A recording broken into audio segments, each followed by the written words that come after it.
Durante muitos séculos, sacerdotes no Egito mantiveram em segredo conhecimentos que, surpreendentemente, refletem muitos dos avanços científicos modernos. Este conhecimento antigo, guardado com tanto cuidado, levanta questões intrigantes sobre a origem da civilização humana e o papel de figuras misteriosas mencionadas em histórias ancestrais, como os 7 sábios que supostamente sobreviveram ao grande dilúvio e deram início a uma nova era de desenvolvimento humano. Os vestígios desse conhecimento podem ser encontrados em templos antigos, como o Templo de Etfo, no Alto Egito, onde inscrições enigmáticas sugerem uma compreensão profunda dos princípios cosmogônicos. Os estudiosos sugerem que esses templos eram vistos como manifestações terrenas de uma ordem divina, conectando o mundo material ao divino. Há relatos de antigos textos perdidos, como a Descrição dos Montes dos Tempos Antigos, que descrevem a localização de lugares sagrados ao longo do Nilo, e contém ensinamentos transmitidos pelos 7 sábios. Esses sábios são frequentemente associados à construção de templos e cidades sagradas,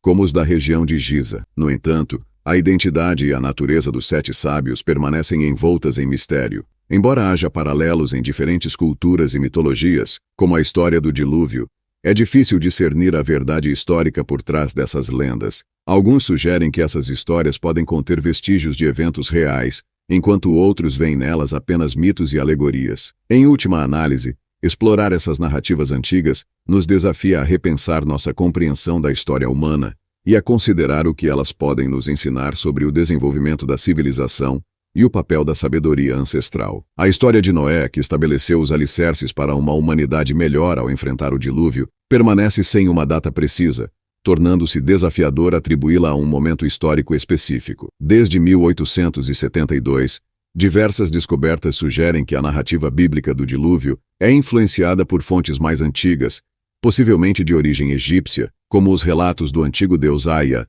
entrelaçando-se com as figuras de Min e Set. Em 1849, encontraram montes cobertos de tijolos em Ryungju, desencadeando uma série de escavações que levaram à descoberta de milhares de tabuletas de argila com inscrições cuneiformes. Essas tabuletas abrigam textos espirituais e científicos sobre filosofia, astronomia e matemática, além de relatos sobre os reis antecessores e sucessores de uma grande catástrofe de inundação, incluindo o épico de Gilgamesh, uma das maiores obras da Mesopotâmia. O trabalho de George Smith, então um jovem funcionário do Museu Britânico em Londres, foi fundamental para compreender a importância histórica dessas antigas lendas. No entanto, na época, a comunidade acadêmica não reconhecia a literatura babilônica assíria como merecedora de destaque ao lado das grandes obras posteriores. A jornada de Gilgamesh e seu amigo Enkidu contra o touro Rombada é um dos episódios mais marcantes do épico. A deusa Ishtar se apaixonou por Gilgamesh, mas ele a rejeitou, desencadeando uma série de eventos que resultaram na morte de Enki. Após a perda de seu amigo, Gilgamesh parte em busca de Utnapishtim, um parente distante que obteve a imortalidade. Porém, no momento em que tudo parecia prestes a se tornar claro, a história terminou. Smith descobriu que isso era apenas uma parte das inscrições, e a história do imortal Utnapishtim estava presente apenas parcialmente. As tabuletas de argila com a continuação dessa guerra épica estavam escondidas em algum lugar nos aposentos do Palácio de Nínive. Na verdade, Smith ficou animado ao descobrir quase um momento na história em que Utnapishtim contou a Gilgamesh sobre o tempo antes do grande dilúvio. Naturalmente, o que ele havia lido até então do épico de Gilgamesh continuava incomodando-o. Smith ficou desencorajado porque queria ir a Nínive a todo custo para continuar suas pesquisas. Mas isso custava muito dinheiro e para um simples funcionário como ele era muito difícil conseguir financiamento.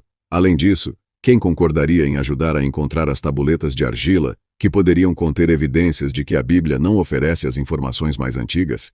E ainda mais, não é a única fonte, no entanto. Em 3 de dezembro de 1872, George Smith anunciou sua descoberta para uma audiência surpresa da Sociedade de Arqueologia Bíblica de Londres. Mesmo que as senhoras e os senhores não estivessem particularmente encantados com a descoberta e até difamassem Smith, eles não conseguiam distrair o entusiasmado explorador de sua empresa. Consequentemente, a equipe de pesquisa partiu para Nínive no início de 1873.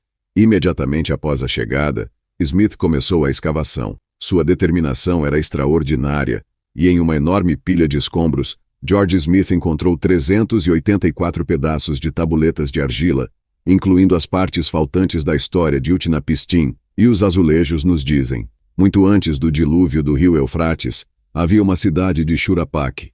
Quando os deuses decidiram inundar a terra, o deus Ea, que participou do conselho dos deuses, escolheu ser guardião do homem Utnapishtim e decidiu avisá-lo do desastre iminente. Homem de Shuripaq, abandone sua riqueza e construa um navio para salvar sua vida. Leve todos os tipos de sementes com você no navio. As medidas pelas quais você construirá são bem calculadas. Isso confirmou a suposição de Smith de que o homem estava experimentando a mesma coisa que Noé da Bíblia. As lendas mesopotâmicas eram mais detalhadas e continham consideravelmente mais informações adicionais do que o Antigo Testamento. Mais tarde naquela história, Gilgamesh encontrou seu parente Utnapishtim e perguntou a ele como ele também poderia alcançar a imortalidade dos deuses.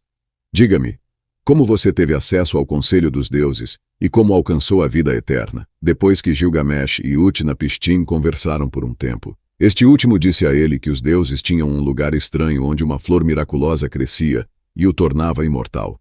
Como os deuses, vou deixar Gilgamesh saber o que está escondido. Vou lhe contar um segredo dos deuses. Há uma planta lá. Você pode espetar nela como num espinho. Os dois partiram em busca do mar oriental para pegar a flor. Segundo a lenda, o veículo submarino navegava na água ou sob ela, e alguns dias depois finalmente chegou ao seu destino. Talvez os viajantes estivessem usando um submarino porque, na lenda, Utnapishtim apontou a localização da planta no leito do mar, e depois mostrou a Gilgamesh um tipo de planta, e explicou sua propriedade. Essas plantas são ervas mágicas e devolvem a juventude às pessoas. Após 3 anos de trabalho árduo, George Smith retornou à Inglaterra, onde publicou sua teoria inovadora para a época sobre a Bíblia. Noé e Utnapishtim são na realidade o mesmo homem que foi atingido por esse mesmo desastre natural. De acordo com outros cientistas, que usou a tecnologia do século XX, após o aquecimento do hemisfério norte, a água dos glaciares derretidos subiu para o nível do oceano a tal ponto que a antiga terra despojada entre a Europa e a Ásia Menor se quebrou no Bósforo. Segundo a teoria, o Mar Negro ainda não existia, mas ao redor de seu ponto mais profundo, havia um lago de água doce cujas margens eram habitadas por pessoas por volta de 8.900 a.C. O mar Mediterrâneo deve ter transbordado o antigo lago, que hoje ainda pode ser encontrado no fundo do Mar Negro, com uma força 200 vezes maior que a da Força Niagara. Por 2 anos, cerca de 16 quilômetros cúbicos de água do mar continuaram fluindo para o Mar Negro todos os dias, de modo que o nível do mar estava subindo cerca de 15 centímetros por dia naquele dilúvio. Como desastre, o lago se expandiu 2 quilômetros em um dia. O cientista conclui que do inferno poderia ter surgido o dilúvio bíblico. Também em 28 de setembro de 99, o descobridor do Titanic, James Ballard, afirmou que só queria penetrar até uma profundidade de 140 metros para encontrar no fundo do mar alguns navios bem preservados de tempos bíblicos. No verão de 2000, o explorador conseguiu de fato descobrir os restos de edifícios antigos nas proximidades da cidade turca de Sinop, ao norte. Ali, outrora, viveram pessoas que devem ter abandonado suas moradias, fugindo por suas vidas. Interessantemente, diante de todos esses fatos, é prudente considerar que nem o Antigo Testamento nem os cuneiformes nos falam sobre um desastre natural, mas sim sobre um castigo controlado pelos deuses. Além disso, os textos falam sobre o dilúvio mundial, e não apenas localizado em uma área específica. Talvez a verdadeira causa da catástrofe mundial realmente tenha vindo do céu. Além disso, existem mais de 300 lendas de dilúvio no mundo, que sempre se referem ao grande dilúvio, bem como ao escolhido designado pelos deuses, e à construção de uma arca correspondente. As inscrições nas paredes do templo de Edfu nos dizem que os 7 sábios vieram de uma pequena ilha que foi destruída pelo grande dilúvio. Além disso, todas as inscrições afirmam que eles vieram de uma ilha, a terra natal dos primeiros povos, e a ilha foi destruída por uma inundação. A maioria dos habitantes se afogou, e os poucos sobreviventes se estabeleceram no Egito, tornando-se os deuses construtores que trabalharam nos tempos primordiais. O que você acha sobre a história bíblica de Noé? Será que a Bíblia é realmente precisa? Ou há uma história mais misteriosa por trás de tudo isso que pode finalmente revelar a verdadeira história da civilização humana? Se você gostou desse vídeo, não esqueça de se inscrever e ativar o sininho para receber as próximas notificações. Até a próxima!